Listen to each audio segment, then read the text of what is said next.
തെറ്റിയ സ്വപ്ന പദ്ധതിയായ കെ-റെയിലിന് പിണറായി സർക്കാർ പാഴാക്കിയത് 53.5 കോടി രൂപ. 30 കോടിയിലേറെയും ചെലവിട്ടത് കൺസൾട്ടൻസി ഫീസ് ഇനത്തിലാണ്. പ്രതിഷേധക്കാർ പിഴുതെറിഞ്ഞ കെ-റെയിൽ മഞ്ഞക്കുറ്റികൾക്ക് മാത്രം ചെലവിട്ടത് 1,60 ലക്ഷം രൂപ. കടക്കിണിയിൽ നട്ടം തിരിയുന്ന കേരളത്തിലാണ് കോടികളുടെ ഈ പാഴ്വേല.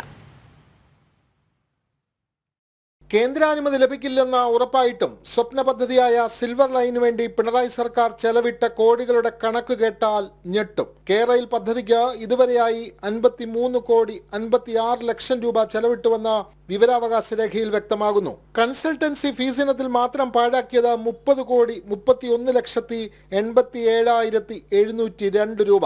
അതിരുകൾ നിശ്ചയിക്കാൻ വാങ്ങിയത് 19,691 മഞ്ഞക്കല്ലുകൾ. ഇതിൽ ഭൂരിപക്ഷവും പ്രതിഷേധക്കാർ പിഴുതെറിഞ്ഞു. കല്ലുകൾക്ക് മാത്രം ചെലവ് 1 കോടി 60 ലക്ഷം രൂപ. മറ്റു ചെലവുകൾ എന്ന ഇനത്തിൽ 13.71 കോടി രൂപ ചെലവഴിച്ചു.